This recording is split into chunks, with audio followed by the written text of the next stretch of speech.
শুনুন, সবাই জানা বলতাম।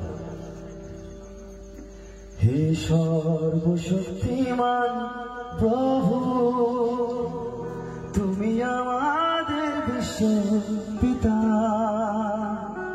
তোমার ধন্যবাদ করি, তুমি আদি আর অন্ত।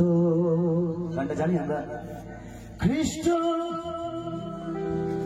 তোমার প্রেম আমি বর্ণনা করতে পারি না। আমার সাথে গাইবেন।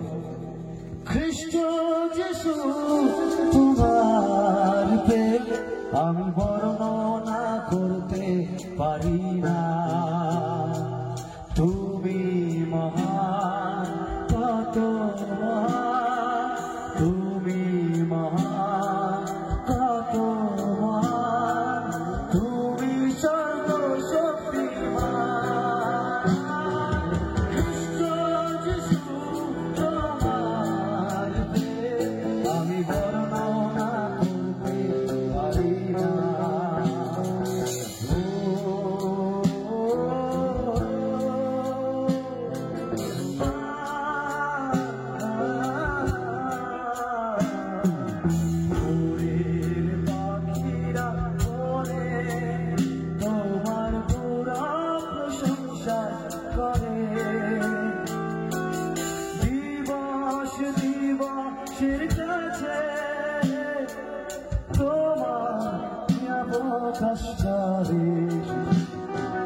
খ্রিস্ট যিশু তোমার প্রেম আমি বর্ণনা করতে পারি না। তুমি মহান, কত মহান, তুমি মহান, কত মহান, তুমি সর্বশক্তিমান। আপনারা একসাথে বলে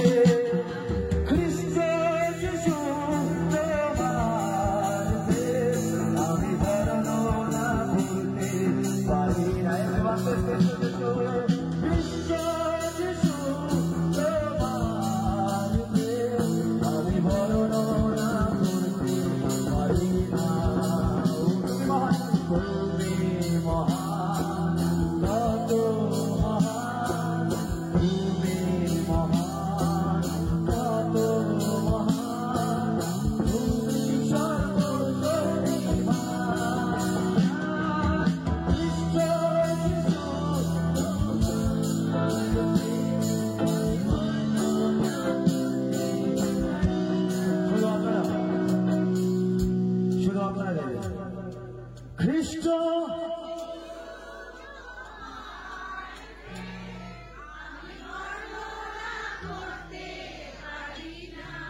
তুমি মহান, তুমি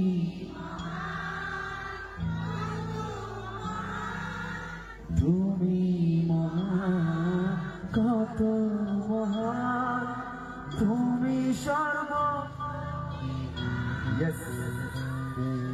খ্রিস্ট যিশু তোমার প্রেম আমি বর্ণনা করতে পারি না। হে সর্বশক্তিমান প্রভু, তুমি আমাদের বিশ্ব পিতা, তোমার ধন্যবাদ করি, তুমি অন্ত। জোরে, তুমি অন্ত, অন্ত আর আদি। খ্রিস্ট যিশু, খ্রিস্ট যিশু তোমার প্রেম আমি বর্ণনা করতে পারি না। আরো একবার। খ্রিস্ট যিশু তোমার প্রেম আমি বর্ণনা করতে পারি না। তুমি মহান, কত মহান, তুমি মহান, কত মহান, তুমি তুমি সর্ব। একটা ছোট্ট বাচ্চা মেয়ে, সে রোজ প্রভু যিশুর কাছে প্রার্থনা করে, এই গল্পটা আমি অনেকদিন আগে শুনেছি, 3 বছর আগে। একটা ছোট্ট বাচ্চা মেয়ে রোজ প্রভু যিশুর কাছে প্রার্থনা করে, এরকম একটা মোমবাতি ধরিয়ে একটা পাথরের উপর মোমবাতি রাখে আর প্রভুর কাছে প্রার্থনা করে। আর ওর প্রার্থনা করার সময়টা হচ্ছে রাত্রি 11টা থেকে 11:30। প্রতিদিন রাত্রেবেলা সে 11টা থেকে 11:30 প্রার্থনা করে এবং প্রভুর কাছে যা, ওই 8 ঘন্টাই প্রার্থনা করে, বেশি না। প্রভুর কাছে যা মনের ইচ্ছা সেটা হৃদয় দিয়ে বলে, কেঁদে কেঁদে কেঁদে কেঁদে প্রার্থনা বলে। এবং যখন প্রার্থনা করে ওঠে, দেখে ওই বেদিটা তার চোখের জলে ভিজে থাকে এবং তার একটা কুকুর আছে, একটা পোষা কুকুর আছে। সে মেয়েটা যখন, বাচ্চাটা যখন প্রার্থনা করে, ওই কুকুরটা বসে বসে তাকে দেখে এবং দেখতে দেখতে ও জানে না মেয়েটা কাঁদছে, কুকুরটা ওর সঙ্গে সঙ্গে কাঁদছে। কুকুর তো বুঝতে পারে না কি প্রার্থনা করছে, তাদের মধ্যে ঈশ্বরের চেতনা দেয়নি। মেয়েটা প্রতিদিন কাঁদে, প্রতিদিন কাঁদে, প্রতিদিন কাঁদে। একদিন মেয়েটার খুব শরীর খারাপ হয়, মেয়েটা হাসপাতালে ভর্তি হয় এবং মেয়েটার গল ব্লাডার হয়েছিল, গল ব্লাডারে স্টোন হয়েছিল। স্টোন অপারেশন করার পর ডাক্তার, বাচ্চা মেয়ে তো 2 দিন রেখেছিল হাসপাতালে। সে বাচ্চাটা যখন নাকি অপারেশন করার পর রাত্রেবেলা যখন প্রার্থনা করতে পারছে না, ঘুমিয়ে পড়েছে এবং ঘুমিয়ে ঘুমিয়ে স্বপ্নের মধ্যে দেখছে যে কে তাকে ঘুম থেকে জাগিয়ে দিচ্ছে এবং সে তাড়াহুড়ো করে ঘুম থেকে উঠে গেছে, উঠে বলছে, প্রভু সরি সরি সরি, আমি প্রার্থনা করতে পারিনি। এবং দেখছে, যেই ঘুম থেকে চোখ খুলেছে এবং দেখছে যীশু খ্রিস্ট তার পাশে মোমবাতি ধরে তার মাথায় হাত বুলিয়ে বলছে যে তুই রোজ প্রার্থনা করিস আমার জন্য, আমি জানি তোর অপারেশন হয়েছে, তুই প্রার্থনা করতে পারিস না, এলো আজ আমি হাসপাতালে চলে এসেছি তোর প্রার্থনা শোনার জন্য। হালেলুয়া। বলছে আমি হাসপাতালে চলে এসেছি তোর প্রার্থনাকে শোনার জন্য। বলছে প্রভু আমার তো টাইম চলে গেল, কতক্ষণ হয়ে গেছে, এখন তো অনেক রাত। প্রভু বলছে তুই এতদিন আমার জন্য প্রতিদিন প্রার্থনা করতিস 11:30 থেকে 11:30 প্রতি রাতে, তো যা হয়ে যাক, তুই ওই সময়টা সব ভুলে আমার কাছে আসতি। আজকে তোর বিপদ, আজকে কি আমি আসবো না? প্রভু কিন্তু আমাদের টাইম রক্ষা করতে পারিনি। ঈশ্বর বলছে টাইমের আগে আমি। ঈশ্বর বলছে সারা রাত তোর কাছে সময় আছে, আমি এই বসলাম, বল তোর যা বলার আমাকে বল। আর মেয়েটা মন খুলে প্রভুর কাছে সবকিছু বললো যা বলার। জানেন, সময় নিয়ে ঈশ্বরের কাছে আসতে হয়।